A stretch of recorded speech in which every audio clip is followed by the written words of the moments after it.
Bismillahirrahmanirrahim. Assalamualaikum warahmatullahi wabarakatuh. Kami dari kelompok 10 yang beranggotakan saya sendiri yaitu Zayan Mahirah Salsabila Sodik. Kemudian rekan-rekan saya yaitu Nur Azatusania serta Zikrul Solihatul Azizah akan mempresentasikan materi kami yang berjudul Kepanitraan dan Kesekretariatan. Kepanitraan merupakan aparatur tata usaha negara yang dalam menjalankan tugas dan fungsinya berada di bawah naungan Ketua Pengadilan. Kepanitraan sendiri dipimpin oleh seorang panitera yang memiliki tugas dalam melaksanakan pemberian dukungan di bidang teknis dan administrasi, serta surat menyurat dalam perkara. Manajemen kepanitraan merupakan suatu proses dilakukannya secara bersamaan dengan kesekretariatan untuk mewujudkan tugas lembaga peradilan agama, yaitu menerima, memeriksa, mengadili, dan melaksanakan putusan secara tepat dan cepat. Untuk pemeriksaan administrasi di kepanitraan, tahapan pertama untuk memeriksa gugatan atau permohonan yang masuk dan telah didaftar serta mendapat nomor register, yaitu setelah penggugat atau kuasanya menyelesaikan administrasi dengan membayar uang panjar perkara. Baik, selanjutnya yaitu mengenai tugas pokok kepanitraan. Tugas pokoknya tidak dapat dipisahkan dengan tugas pokok pengadilan untuk menerima, memeriksa, mengadili, dan menyelesaikan perkara, serta seluruh kegiatan tersebut akan berjalan secara efektif dan efisien dengan memfungsikan tugas-tugas kepanitraan. Dalam proses pendaftaran, persidangan, sampai pengeksekusian memerlukan kecerdasan kerja dalam penataan administrasi, baik yang dilaksanakan secara manual ataupun dengan sistem komputerisasi. Selanjutnya yaitu mengenai tugas pokok dalam pasal 101 Undang-Undang Nomor 7 Tahun 1989 yang diubah ke Undang-Undang Nomor 50 Tahun 2009. Yang pertama yaitu menyelenggarakan administrasi perkara dan memuat uraian tugas wakil panitera muda dan pengganti, tugas pejabat kepanitraan lainnya dalam pasal 96 Undang-Undang Nomor 7 Tahun 1989. Yang kedua yaitu bertanggung jawab atas berkas, putusan, akta, buku daftar, biaya perkara, uang titipan pihak ketiga, surat bukti, yaitu dalam pasal 101 Undang-Undang Nomor 7 Tahun 1989. Selanjutnya yaitu pengadministrasian pendaftaran perkara, pembukaan register, jurnal, dan keuangan perkara.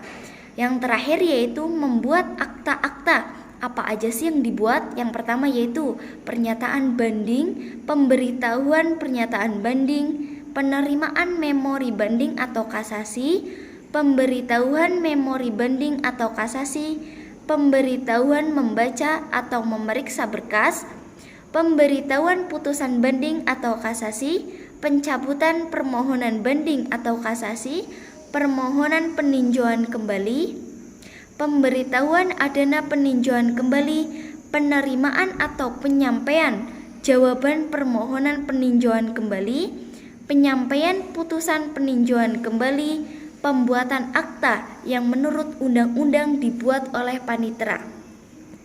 Setelah kita membahas tentang kepanitraan, kita akan membahas tentang kesekretariatan. Apa sih itu kesekretariatan?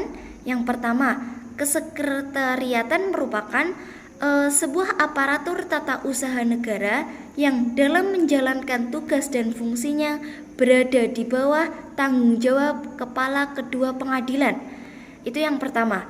Yang kedua yaitu bertugas melaksanakan pemberian dukungan di bidang administrasi, organisasi, keuangan, sumber daya manusia, sarana dan prasarana. Yang ketiga yaitu bidang yang mewadahi penataan dan pengelolaan kegiatan administrasi dalam organisasi agar tertata dengan baik dan rapi. Fungsi kesekretariatan yang pertama ialah penyiapan bahan pelaksanaan perencanaan program dan anggaran. Yang kedua, pelaksanaan urusan surat, arsip, perlengkapan, keamanan, keprotokolan, dan keperpustakaan. Yang ketiga, pelaksanaan pengelolaan teknologi informasi dan statistik. Yang keempat, penyiapan bahan pelaksanaan penata organisasi dan tata laksana. Yang kelima, pelaksanaan urusan keuangan. Yang keenam, pelaksanaan urusan kepegawaian. Dan yang terakhir, penyiapan bahan pelaksanaan pemantauan, evaluasi, dan dokumentasi, serta laporan di lingkungan kesekretariatan. Di dalam kesekretariatan memiliki organisasi kecil yang dibagi menjadi 3 bagian. Yang pertama ialah subbidang bagian kepegawaian dan organisasi tata laksana.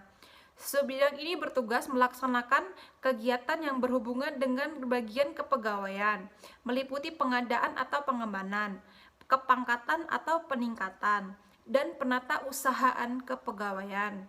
Salah satu contoh pekerjaan di bidang ini ialah mengurusi gaji para pegawai di kantor. Selanjutnya ialah subbidang bagian umum dan keuangan. Subbidang ini bertugas melaksanakan kegiatan yang berhubungan dengan administrasi umum, pengelolaan DIPA, daftar isian pelaksanaan anggaran, yang meliputi perencanaan, penggunaan, pembukuan, serta pelaporan keuangan. Salah satu contoh tugas di bidang ini ialah membeli alat perlengkapan kantor seperti alat tulis. Selanjutnya ialah subbidang bagian perencanaan, teknologi informasi, dan pelaporan. Subbidang ini bertugas melakukan penyiapan bahan pelaksanaan dengan program dan anggaran, pengelolaan teknologi informasi, pelaksanaan pemantauan, evaluasi, dan dokumentasi serta pelaporan. Salah satu contoh pekerjaan di bidang ini ialah mengurusi WiFi yang error, komputer yang rusak, serta dokumentasi apabila ada kegiatan-kegiatan yang ada di kantor. Mungkin sekian presentasi dari kelompok kami. Kurang lebihnya kami mohon maaf. Wabillahi taufik wal hidayah. Wassalamualaikum warahmatullahi wabarakatuh.